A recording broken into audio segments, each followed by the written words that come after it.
এখন আমি এসেছিলাম, আরে উপরে ধর ফোনটা, ওটা কিভাবে ধর। এখন আমি একটা এসেছিলাম বিচে ভিডিও করতে। গুড মর্নিং, ভ্লগ এখান থেকেই শুরু হচ্ছে। কালকে তো কিছু করা হয়নি বিশেষ, তো আজকে কালকে ওই বিকেলবেলায় ঝড় নেমেছিল জন্য আমরা ভিডিও করতে পারিনি, তাই এখন রেডি হয়ে এখন এসেছিলাম যাতে ভিডিও করতে পারি। যাই হোক, হয়ে গেছে, এখন গিয়ে ব্রেকফাস্ট করবো এবং স্নান করবো, তারপর বেরিয়ে যাবো আমরা। কালকের মতো আজকেও একই খাবার, same to same, no difference, পুরো এক খাবার। শুধু কালকে এইটার মধ্যে চাউমিন ছিল, আজকে এটার মধ্যে চাউমিন নেই, নর্মাল। কি এটা? গোলমরিচ দেওয়া ভরে ভরে স্বাদের এমন তেজ যেন গোলমরিচ।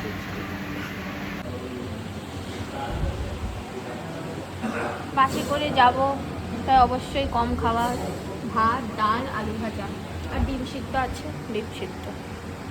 খুব গরম, আমি ঢালতে পারছি না। ফ্রাইড রাইস নিয়ে দিস, ফ্রাইড রাইস আর পনির, কি ভালো লাগতো খেতে। তারপর বাসের মধ্যেও ভালোই লাগতো। এটা এত গরম ধরতেই পারছি না। নিচ্ছিস কেন? পরে নে না, আমার খিদে পেয়েছে। এত খিদে কি সকালে খাসনি? না না, আমি তাড়াতাড়ি খেয়ে নিচ্ছি যাতে বাসে ওঠার সময় পেটটা খালি খালি থাকে। একেবারে ভর পেট খেয়ে উঠে বাসে উঠলে আর দেখতে হবে না কোনো।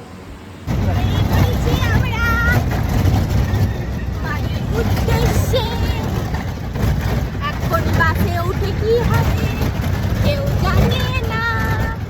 আমরা নেমে পড়েছি বাস থেকে, আর বাইরে এখন বৃষ্টি হচ্ছে। আমরা আগেই নেমে পড়েছি, আমাদের মধ্যমগ্রামে নামার কথা, কিন্তু আমরা ডানলপে নেমে পড়েছি, কারণ এখান থেকে একটু তাড়াতাড়ি চলে যাবে। বাসের মধ্যে আর থাকতে ভালো লাগছিল না। কিন্তু একটা খুব ভালো বিষয় যে বাসের মধ্যে একটুও বমি পাইনি, আমার খুব ভালো এসেছি আমি, কোনো কষ্ট হয়নি। তোমার হয়েছে? এবার তোমার তো দেখাই যাচ্ছে না। যাই হোক, বাইরে এখন পুরো বৃষ্টির মরশুম, খুব ভালো লাগছে। চলে এসছি আমরা ফাইনালি বাড়িতে, ফ্রেশ ট্রেশ হয়ে ড্রেস ফ্রেস পরে আমরা ঘরে বসে পড়েছি। এই ব্যক্তিটিও এসছে আমাদের বাড়িতে, মা ম্যাগি বানিয়ে দিয়েছে, আমার আর দাদার খাওয়া হয়ে গেছে। এই যে শুনু খাচ্ছে, ম্যাগি খেয়ে আমাদের আত্মি মেটেনি, তাই আমরা এখন 50-50 বিস্কুট খাচ্ছি।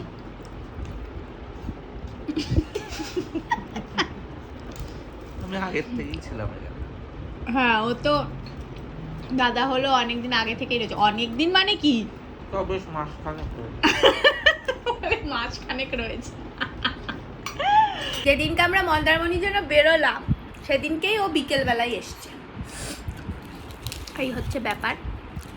শরীরটা খুব ভালো লাগছে বাড়িতে এসে, কিন্তু আজকে একটু আসতে ইচ্ছে করছিল না মন্দারমণি থেকে, কারণ আজকে একটু পুলে নেমে আবার ঝাপাঝাপি করতে ইচ্ছে করছিল, যেহেতু আমি পুলে সাঁতার কাটি। জানিস আমি পুলে সাঁতার কাটতে পেরেছি বাবু? কত বড় পুল? অনেক বড় পুল। আমি ভেবেছিলাম তো আমি সাঁতার কাটা ভুলে গেছি, কিন্তু আমি পুলে সাঁতার কাটতে পেরেছি।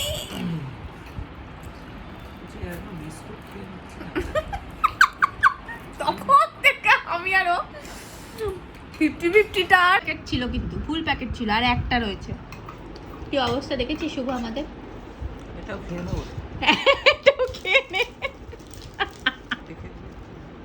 ওখানে আবার শুভ এনেছে হোটেল থেকে, তো শুভ এগুলো নিয়ে আসবে, চা, আমুল দুধ, ব্রাশ।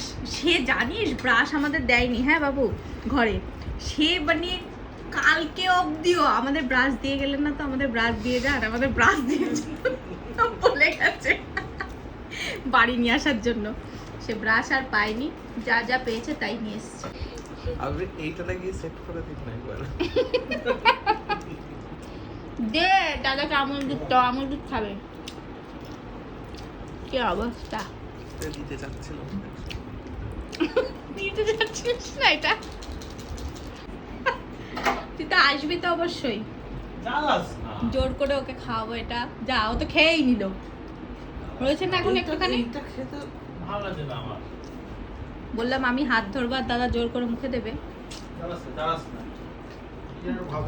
ও খেয়েই নিল, যা। কন্টেন্ট ক্রিয়েটার বডি লোশনের কৌটো কেটে বডি লোশন একটু আছে বার করে, এরা নাকি ফ্রিতে প্রোডাক্ট পায়।